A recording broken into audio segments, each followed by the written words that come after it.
You're listening to the Threadwork Collective on air. I'm your host, Lianna Jean Manibog, artist, educator, and community builder. This show is where art meets activism, where local voices share the causes that matter to them, and where storytelling becomes a bridge toward understanding and belonging. We highlight the power of creative expression, grassroots action, and healthy dialogue to strengthen our communities. Because shared stories create shared futures.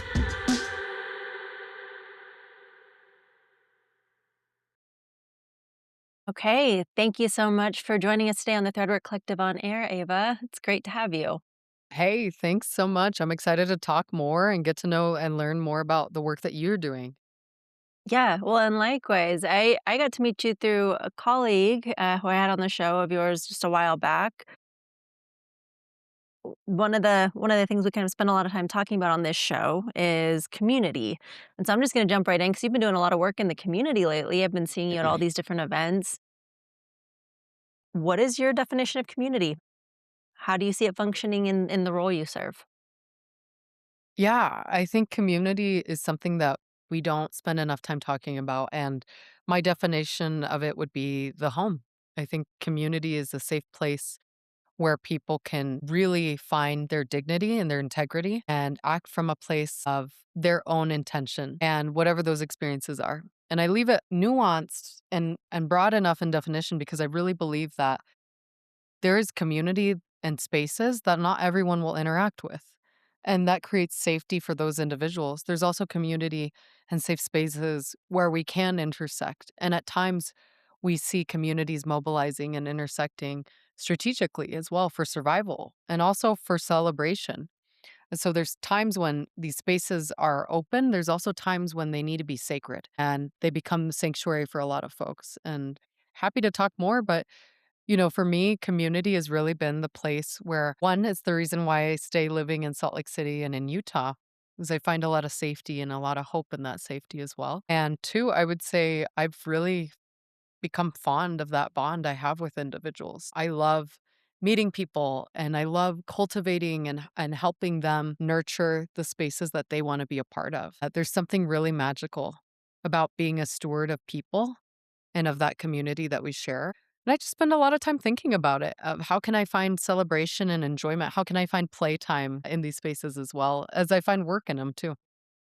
I really like the nuance that you bring to that conversation, which is that community doesn't necessarily mean that we are always all together all the time, that there are moments when there are some spaces that are kept for certain people, kind of similar to like the home, right? Like we have our individual homes and we can welcome people into our homes and they can welcome us into their homes, but there isn't any offense that's meant by like wanting to have time in your own home with your own nuclear family kind of a situation is how I'm understanding what you're communicating. That's And exactly how I would see it. mhm.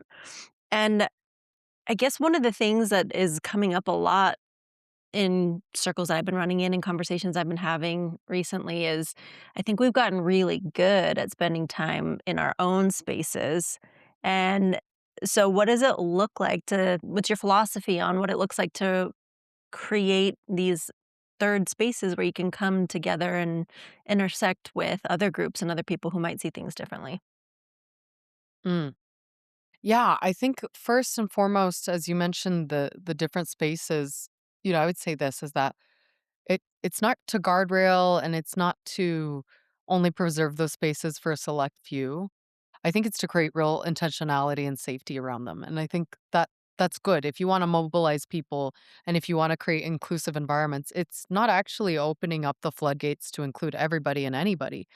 It's actually to say we require either rehabilitation or a better way of saying it, I would say is transformation to join this celebration. I've seen it in myself. I use myself as an example where we claim space and community, whether it's as political leaders, activists, advocates, business owners. Maybe it's just being somebody that's raising a family. There's lots of titles and identities that interact in these spaces. And I think when we can verbalize what it is to protect those communities and to become stewards of them, I think you're giving tools to people and saying, this is how we expect our behaviors to be because humanity is complex, existences are complex, and Our job is not to categorize every nuanced piece of information, but I think our job is to create barriers and safety in which we can accept presence and accept information and those experiences without further causing harm to another. Mhm. Yeah, no, thank you for sharing that. I really appreciate your perspective on this because I think this is a place that needs to be talked about more.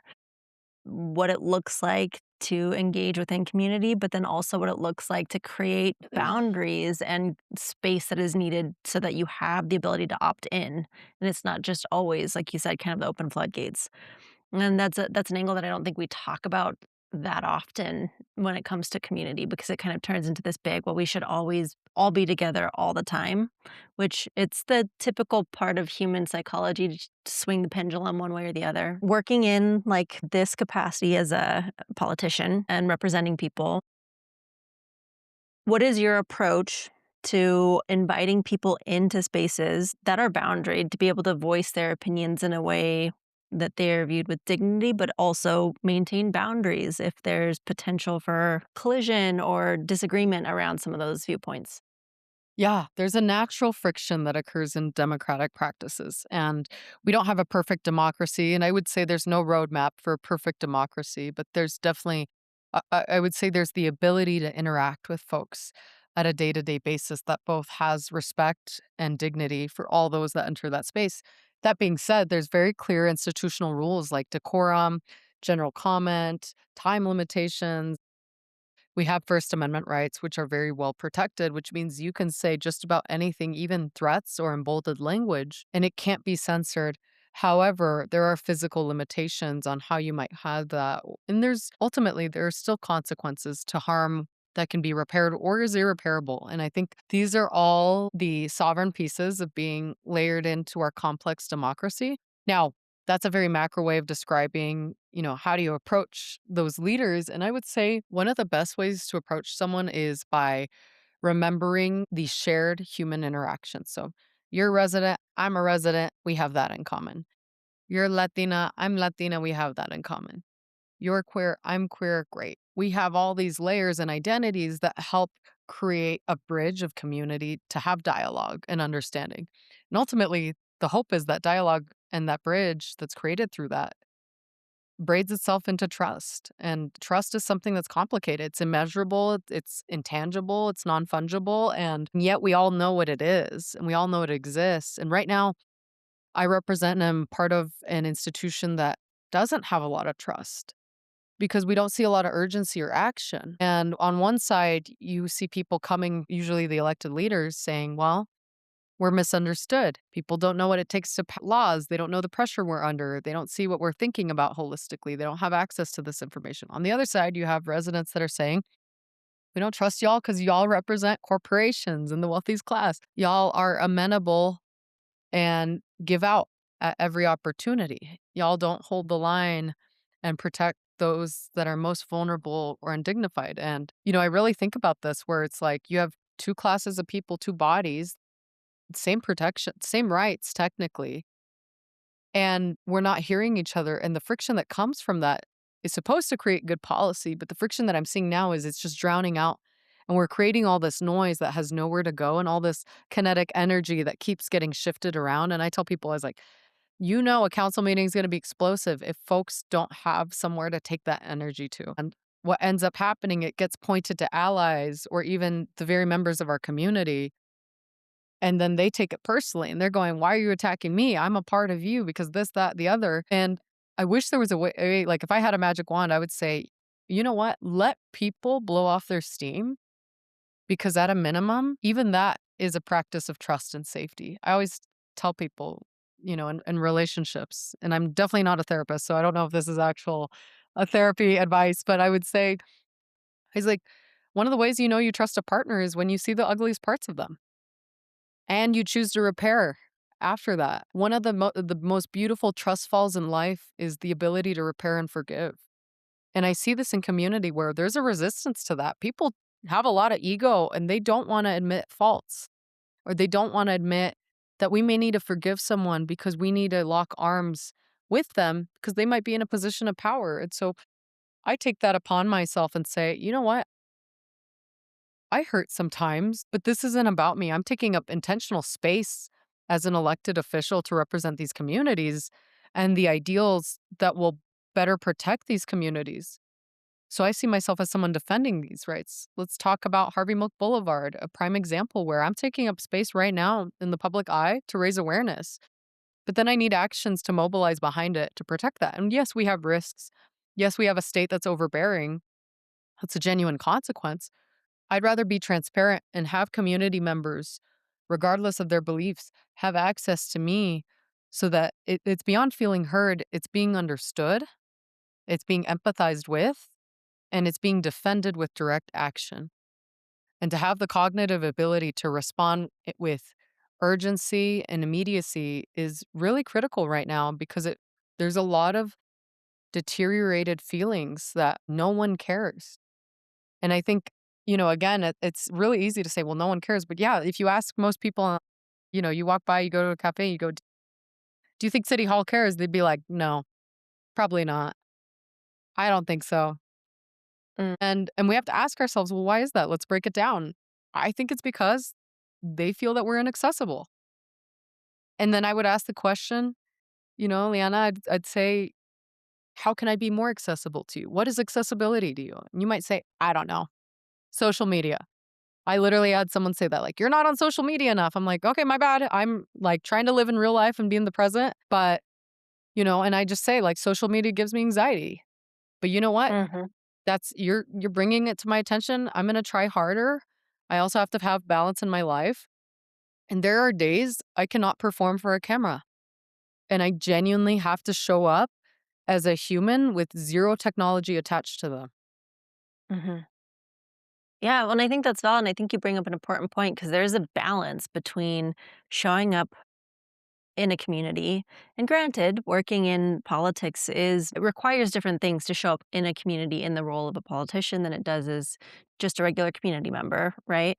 But there is a fine balance between showing up within community and then also holding your needs as an individual and that flow between those and knowing when to kind of shift to give more in one place as opposed to the other and vice versa, I think. I'm curious just because coming from Hispanic and island background, like that's really infused a lot of my understanding of community and community responsibility. And one of the things that I found really fascinating that I've had to grapple with is this idea of, the communal experience versus the highly individualistic experience. And I'm just really curious to hear from you. How has your heritage, how's your background infused your understanding of community? Yeah, I think the way to phrase it is collectivism versus individualism. And we're growing up in at every point throughout our lives in the United States of America where the individualism is it's deemed superior to the collective. And the collective to me is community, mutual aid, it's celebration even, it's social programming, it's recognizing that without the help of others, there is no safety net. That's how I would just say it very simply in layman's terms. The individualism promotes competition, it promotes ego, consumption even. It promotes uh it it and I would say it severely promotes the antithesis of reparation, which we have to ask ourselves, what's the opposite of community? Is it really the individual? And that isn't to say don't have an ego, don't go do those things. No, no, no. It's to say like recognize that when we decide individually that our individual dreams, needs, etc., need to be put before everyone else's, that type of decision makes its way into policies that are harmful. And I think that's what Mhm, we're seeing today. I think, I'll take this further and go, I think that the president, people call him a narcissist. I'll go even further. I think the president is insecure, is isolated, and I really believe that that man craves community and is now fostering a very telegenic world around him, thinking that's community. And I think the mm, consequence of individualism is that you still crave community, but because you only know how to act transactionally, we end up configuring a world around us that is nothing but it's filled with falsities. It's a Mm, world that's not grounded in reality. It's a world that's not grounded in it's too easy to say community. I would say it's this ethereal world that's not supposed to exist. I think the world on Earth, whether it's resembled in nature or in, I'm the descendant of Parapucha people, indigenous tribes. They believe in the collective, they believe in the spirit, the universe, etc. Lots of ways to describe this, but ultimately, I would say they're very vigilant about their actions and feel a sense of stewardship. In practicing individuality, you're not taught to steward anything except the very transactions that would create your own individual identity or create a better experience for yourself. And I think that is the antithesis to community. mm, And, I would just say, like, when we ask ourselves, just to bring it back to policy, and we say, why do these people, why are they helping the rich person? Why are they helping that? Why are they? Because they're thinking of the individual. They're thinking of themselves. They're thinking of I go through this thought process too. I literally break it down and I tell people, "Yeah, you get offered money in the form of a donation. No, I'm not gonna it's not direct greed in the sense of it's not directly money in my pocket, but let's just say, you're up for reelection. You might take a look at that and say, I'm gonna need that to pay my staff livable wages. That might be nobly said and it might even be a good cause and you might even be a great candidate, but at what cost? And I think we have to really be willing to have this thought practice and ask ourselves, what's the cost of practicing individual response and transactions versus looking out for the collective? What would the world be like if we didn't have a bunch of career politicians? Probably be a better world, honestly. mhm. Yeah. I think you make a lot of interesting points with how these different definitions around individualism and community inflect policy. And I'm curious what your views are. One of the things I've been doing with this show, we just had a live community show last weekend, and we talked about this concept of governance. And I have my thoughts on this, but I'd love to hear your thoughts on like where community intersects with and inflects this practice of governance. Yeah.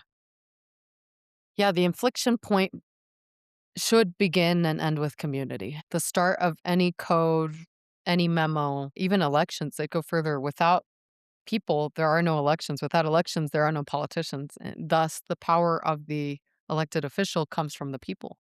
Hmm. So there's a few inflection points where it occurs, but then it's eroded and it's hidden away depending on what's the type of codification or what's the type of ritual we're going through at City Hall. And take an ordinance, you might not hear about that ordinance right away, or we'll schedule a public hearing. There's kind of steps that take in place. Gets written by policy analysts, then a memo gets sent to city council, then maybe amendments by the mayor's office, back to city council. Might take 30 days, it might take 300 days. We don't know. And by the time it gets accepted, then chair and vice chair of the council decide, do we schedule it for agenda? It gets scheduled for a briefing, a council briefing, then it gets scheduled for a public briefing in a work session, then it might go to a public hearing, then it might be extended, then not. There's actual points that are exacerbated, and oftentimes working class people can't participate. And so what happens when they are no longer the prevailing voices, but someone else with money or the ability to attend is the prevailing voice? And this is what's happening. And so there's a direct correlation to accessibility and governance. Hmm. And it's not enough to say, yeah, your government is a reflection of your community. Cool. The question that matters most to me is, does your community have access to that governing system? The answer is no, it doesn't. So who does? Big business does. Big Right. business does. Absolutely does. Those that have the means to buy accessibility, which whether it be time, a lobbyist, staff, or through donations, a relationship with somebody that wanted to run for office. Yeah. And I completely see that playing out as well. And I'm curious what you would say because I think the main feedback that I'm getting from a lot of the people I'm talking to is just this feeling of almost like helplessness. Like, why can't I can't make any change? I don't even know where to plug in to make change. So like what's the point? And so I think coming back around to this idea of like there's power in community and really all of the systems and all of the positions and laws and rules that exist should stem from the people, but like there is this disconnect that's occurring. How can people start feeling like they have power within this system that is supposed to be for the people again? Yeah, I think the biggest question, because I get this all the time, and I'm like, okay, there's lots of organizations to plug into. Let's ask ourselves, why are you not coming? Is it a lack of wages? Do you not have safety in the home? Do you not have all of these immediate needs? Because according to Maslow's hierarchy of needs, you need a home, you need food, you need wages. Like you need basic living essentials. Most of us actually don't have these things. And I don't think we're willing to admit that. But let's pretend we have all of it. Then the next question is, do you feel safe in your outer community? You might feel safe in your home and your nucleus, but do you feel safe in community? And I would honestly, I really believe that most of us don't actually know how to be in community. Because Mhm. I know I thought I did, and I'll tell you, I had immense social anxiety. I had no clue. I feel like I was the cockiest girl in town until I got elected, and even though I won it ruined me. It wrecked me. My heart just broke into a thousand pieces, and even though at that time I'd met someone very loving that had really influenced me in both a positive and, in just the ways where you're vulnerable and you start to just excavate internally and you find all these parts of you and you're like, "Oh, that's kinda ugly." But then you found it and you're like, "What do I do with this part of me?" And long story short, I really I had no choice personally but to therapize and to seek, assistance and say like, I feel lonely, I feel isolated, like, I feel like I'm on an island, and I used to be, like, the girl that knew 20,000 people, and now I'm all alone, and I don't know anyone to turn to, and I'm suffocating, I'm drowning, and, a partner's not saving me, my family's not saving like, it was so dark, and it felt really Mm. desperate, and I remember being like, "How can I lead this city that's already dying?" And now they see me as culpable because I won, and so now I'm the one to blame also, like, you won, and you now became the one to blame. And it just felt like this double punishment of like, I lost myself and I became further isolated. And I just share this because I don't get the chance to do it very often. And since you're asking, I just genuinely, I was like, the last 24 months have been this enduring journey of learning, like, how do I repair with folks? How do I even begin to have a conversation? How do I honor my own vulnerabilities and my own defects?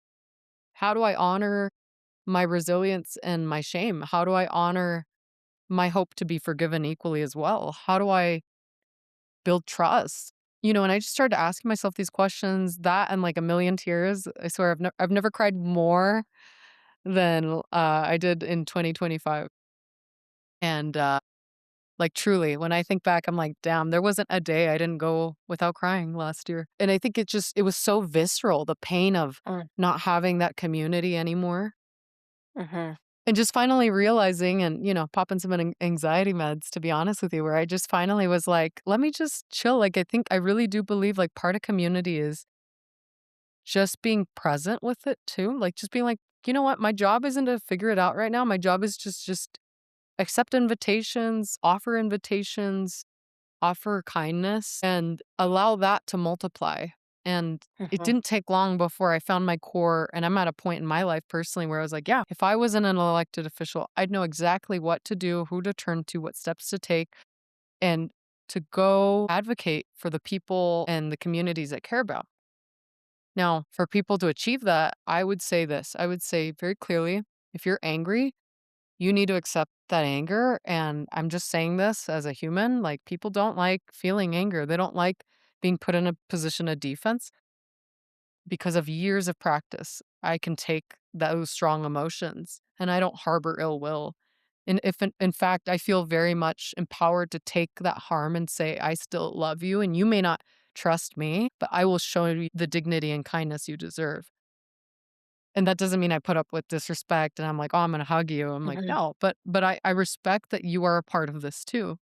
Mhm.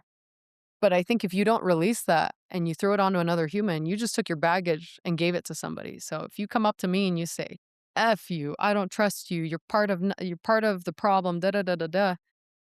I can't take that energy and create anything good with it. All you did was dump your baggage onto me when I'm already trying to clean up my own baggage. And I just think like if there was a message to say, again, I'm not a therapist, but if there was a way to say like, "Hey, own your shit." Like honestly, own your shit. We're all None of us have lived through this and we're all trying to figure it out. Some of us turn to lawyers and go, well, the lawyers say this.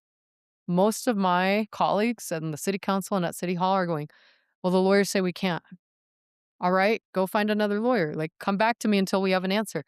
And then we have communities say that that's not true. That's not true. Again, it's praxis. We need to walk this through. And obviously, we're not being transparent enough where if the community members were in our seats, they would have the same mental exercise. And maybe they would come up with a different solution. But the truth is, there's no blueprint to governing. There never has been one. The only difference are the rules of America were founded by a bunch of rich white men that were being overtaxed, that came over to the colonies and decided we can break away. We're far enough away. Let's start this war. Let's fund it. Mhm. And that even the same model of governance we have in this country was the same one adopted from the founding fathers' old country, which is the English Empire.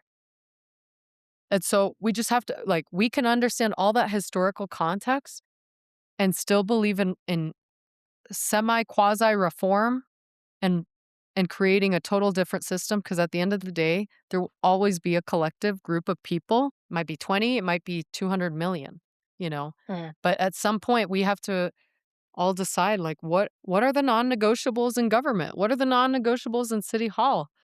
For me it's daycares, senior centers, housing, grocery stores, safe pedestrian byways, clean air, Yeah, a fully watered Great Salt Lake. You know, for sure. safe places for queer individuals. I mean, the list goes on and on and on. And what we're describing are healthy and accessible neighborhoods. And what we have today is a governing structure that reflects only the immediate needs of vehicular transportation, uh, federal, and that's Mhm. pretty much it, to be honest with you. We don't control our school district, which means that's a great excuse to say, "Well, it's not our job, sorry, like, go talk to your school board officials." It actually is our job, it's just not written into our governing structure. Our Yeah, job just means, "Okay, now you will have unintentional impact, so how are you building those roads? Do you have crosswalk guards? What are the tools if you don't want police officers? Do you have social workers there? Do you have alternative services for kids? Do you have after-school programming?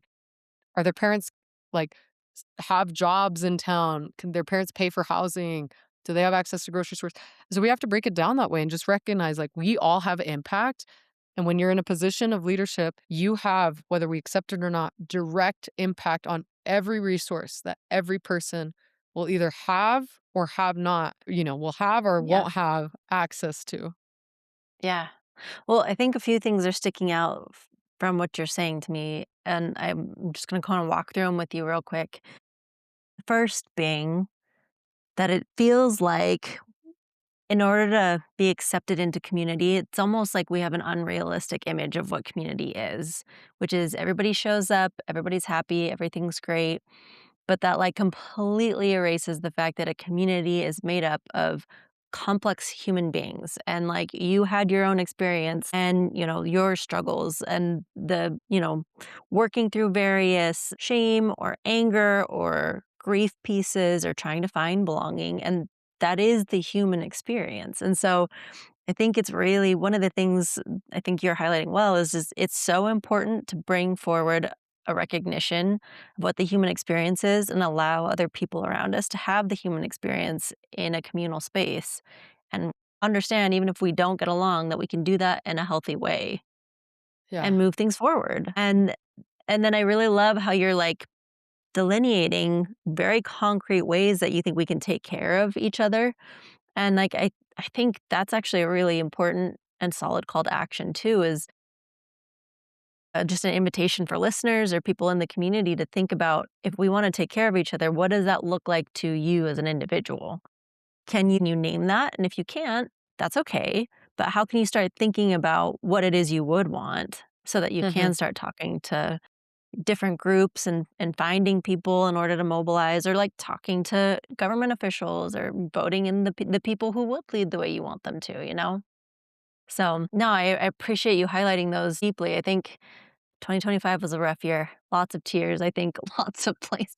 We shouldn't I'd have a like drought, actually. if my ex is listening, I was like, "Girl, I'm sorry."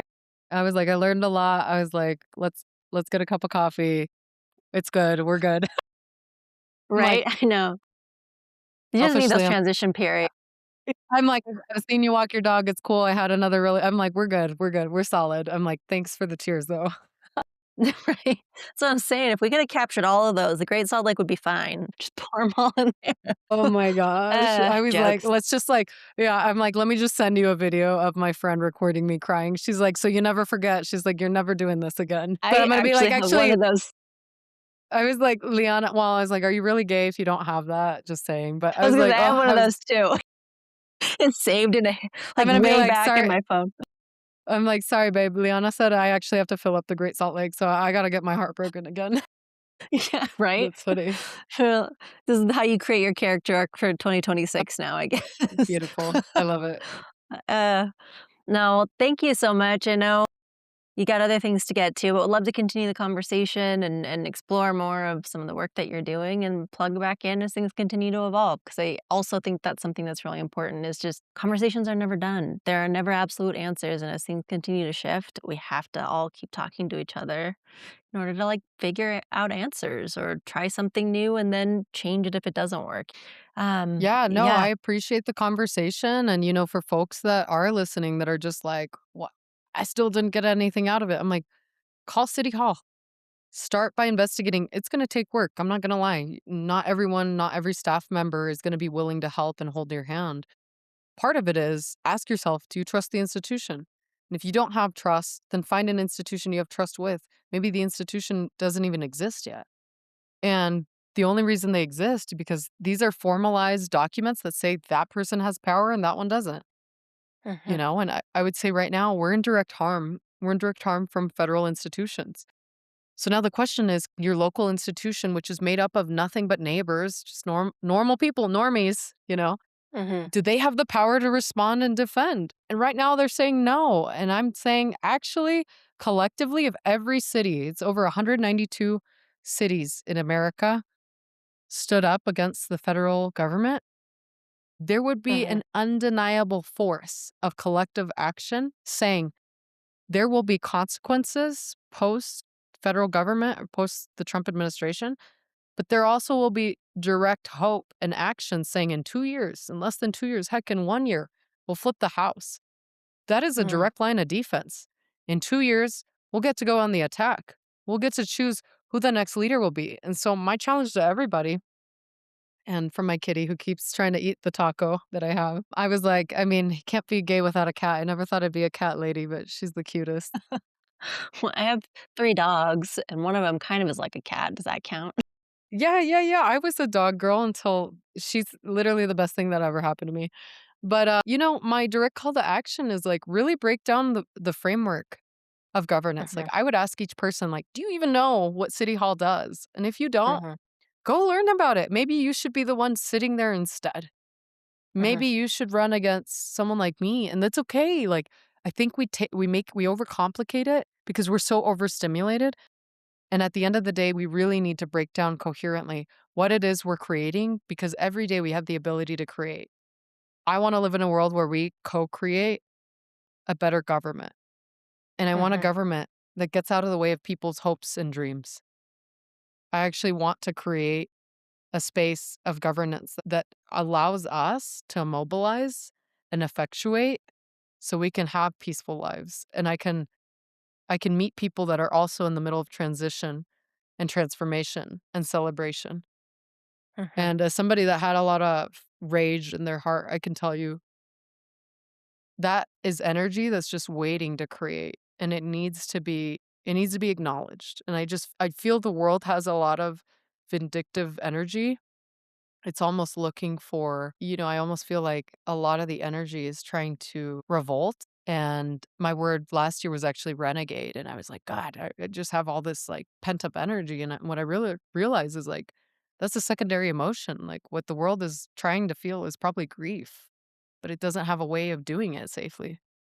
And so we mhm, end up with anger instead. And for what it's worth, at least I see that consciously. I see that people are hurting, and hurt without a form or distress without a pathway turns into anger and hatred. And that is vile and venomous to community. So, mm, my call to action at the very least would be to hold your heart carefully and be tender with one another. yeah. Thank you, and I think so much more to say on this. Would love to jump into another conversation with you on on this, I guess, a little bit more of an abstract concept of productive anger versus unproductive anger and grief and where that goes and all these pieces. But for now, just remembering each other's common humanity and treating each other as such, remembering they're looking out of eyes and a experience that has the same grief, hopes, dreams, love, heartache that like you have as a human being. And I think that could do a lot for us. And that's very attainable. That's not just something that exists as like a utopia or a kumbaya kind of a moment, because sometimes that's the critique that comes to things like that. And it's like, well, no, we're not saying you're never going to be pissed, but just remember, Exactly. yeah, just remember who we all are. Where can people find you if they're curious about you and what you're doing? Yeah. All the social media handles, Ava for Utah, or you can go to avaforutah.com. That's EVAFOR. Okay, awesome. Hey, thank you so much. And thanks you guys for tuning in. And we'll see you next time. Thanks. You're listening to the Threadwork Collective on air. I'm your host, Lianna Jean Manibog, artist, educator, and community builder. This show is where art meets activism, where local voices share the causes that matter to them, and where storytelling becomes a bridge toward understanding and belonging. We highlight the power of creative expression, grassroots action, and healthy dialogue to strengthen our communities. Because shared stories create shared futures.